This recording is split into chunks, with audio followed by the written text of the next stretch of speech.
Jean chapitre 6 versets 22 à 24. Le lendemain, la foule qui était restée de l'autre côté de la mer avait remarqué qu'il n'y avait là qu'une seule barque et que Jésus n'était pas monté dans cette barque avec ses disciples, mais que ceux-ci étaient partis seuls.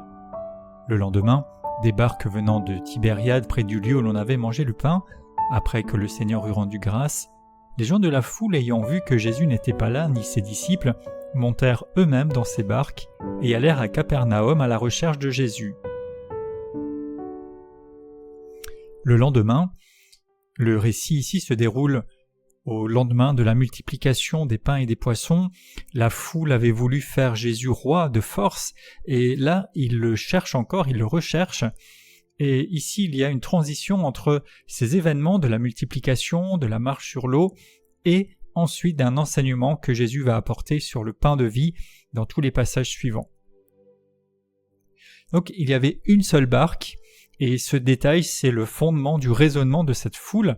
Ils avaient vu qu'il n'y avait qu'une barque, que Jésus n'était pas monté, mais qu'il avait envoyé ses disciples. Et donc, la logique humaine ne peut pas expliquer comment Jésus est arrivé à Capernaum. Il n'aurait pas fait le tour du lac, ce qui aurait été trop long, et il n'y avait plus de barque. Donc, la foule ignorait que Jésus avait marché sur l'eau. Nous avons pu le lire dans les passages juste précédents. Donc, des barques sont venues de Tibériade, qui était une ville qui se trouvait sur la rive du lac, et ces barques donc qui arrivent vont fournir un moyen à ces personnes de traverser, d'aller vers Capernaum où Jésus déjà se trouvait à plusieurs moments, c'était un petit peu comme sa base, et les gens se sont rappelés que c'était après que Jésus ait rendu grâce que le pain avait été multiplié. Donc on retrouve encore ici l'importance du fait de rendre grâce au sens de la bénédiction du repas chez les Juifs. Et ici, il est question de Jésus comme le Seigneur, avec donc un regard de foi sur la scène qui s'était produite. Et ils étaient à la recherche de Jésus, et le verbe ici pour chercher, c'est véritablement une recherche réelle, appliquée, ardente.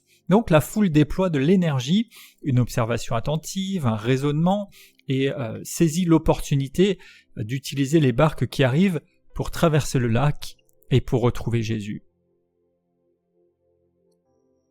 Nous devrions faire de la recherche du Seigneur une poursuite. Pas juste quelque chose d'occasionnel dont on se satisfasse, mais vraiment chercher le Seigneur, chercher sa présence.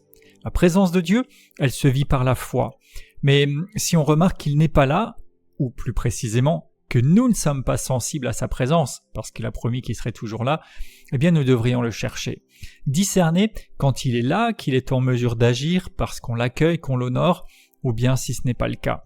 En fait, ne pas nous contenter de rester sans sa présence. Jésus a promis d'être toujours là avec ses disciples, mais il nous appartient aussi de créer des conditions de cœur et de circonstances pour que sa présence puisse être manifeste et révélée. En fait, on cherche le Seigneur parce que c'est lui-même qui a mis cette soif en nous de désirer sa présence, parce que lui désire la nôtre. Ici, on voit que la foule poursuit Jésus, et même si son désir ou ses attentes ne sont pas forcément les meilleures, comme on le verra dans la suite du passage, quand même, ça devient le point de départ d'une vraie recherche. Et la vie de foi, la vie chrétienne, c'est pas quelque chose de statique. Il y a une volonté délibérée, une intention, un mouvement pour vivre dans la grâce et vivre dans la présence de Jésus. Donc, ne pas juste chercher à aller vers le Seigneur quand il y a un besoin qui presse, mais que cela fasse partie vraiment de nos aspirations, de notre quotidien, à travers des temps réguliers dans sa parole, à travers la prière, à travers la communion avec lui. Et en fait, plus nous lui donnons l'occasion de se manifester, et plus il peut se glorifier si on le recherche, lui.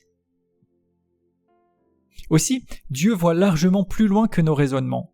Ici, la foule se posait des questions par rapport aux barques, etc., mais nos analyses les plus rigoureuses restent loin des capacités d'action du Seigneur. Ésaïe 55:8, « Mes pensées ne sont pas vos pensées, vos voix ne sont pas vos voix, dit l'Éternel. » Donc, là où les explications humaines s'arrêtent, eh bien, dans l'humilité et la confiance, nous devrions nous laisser éclairer par le Seigneur. Et même si on ne sait pas en détail comment Jésus est venu, comment il a fait pour traverser, ils vont d'ailleurs lui poser la question après, ou dans d'autres contextes, comment il est intervenu. Ne nous laissons pas distraire par des discussions comme celle-là, mais plutôt fixons notre attention sur lui. Tenons-nous au bénéfice de sa présence. L'action de grâce, le fait de remercier le Seigneur, a été remise encore en évidence ici, et lorsque Jésus a multiplié ses pains et poissons, eh bien, il a rendu grâce avant même que le miracle ne se produise, avant même cette multiplication. Et donc c'est bon de remercier le Seigneur en amont, dans la confiance qu'il agira, aussi bien sûr quand il a opéré des choses, et le remercier parce qu'il a pourvu, mais plus généralement l'honorer, le célébrer tout simplement pour qui il est, tout simplement parce qu'il est là, parce qu'il nous sauve, parce qu'il nous appelle, parce qu'il se rend disponible. 1 Thessaloniciens 5,18 « Rendez grâce en toutes choses, car c'est à votre égard la volonté de Dieu en Jésus-Christ. » On remarque aussi que Dieu pourvoit un moyen de venir à sa suite. Les gens qui étaient là ont pu monter dans des barques qui sont venus par la suite pour se rendre à Capernaum vers Jésus. Et en fait, si on cherche sincèrement le Seigneur, si on veut le suivre, faire sa volonté, marcher dans ses voies, eh bien, il pourvoira au moyen de nous amener de l'avant. Si nous sommes disposés et déterminés, il orchestre les choses, parce qu'il a préparé pour nous des œuvres bonnes, d'avance, pour que nous les pratiquions. Éphésiens 2,10. Alors, est-ce que vous recherchez Jésus? Est-ce que vous mettez en mouvement? Est-ce que vous vous disposez? Est-ce que vous vous tournez vers lui? Seigneur, je veux te chercher de tout mon cœur. Je veux fixer mon attention sur toi. Je veux pas me perdre dans des considérations futiles. Je veux pas rester là comme si de rien n'était. Mais je veux me fixer sur toi et vivre dans ta présence. Je veux être reconnaissant pour les choses que tu fais, que tu as faites et que tu feras encore. Et je veux me laisser attirer vers toi.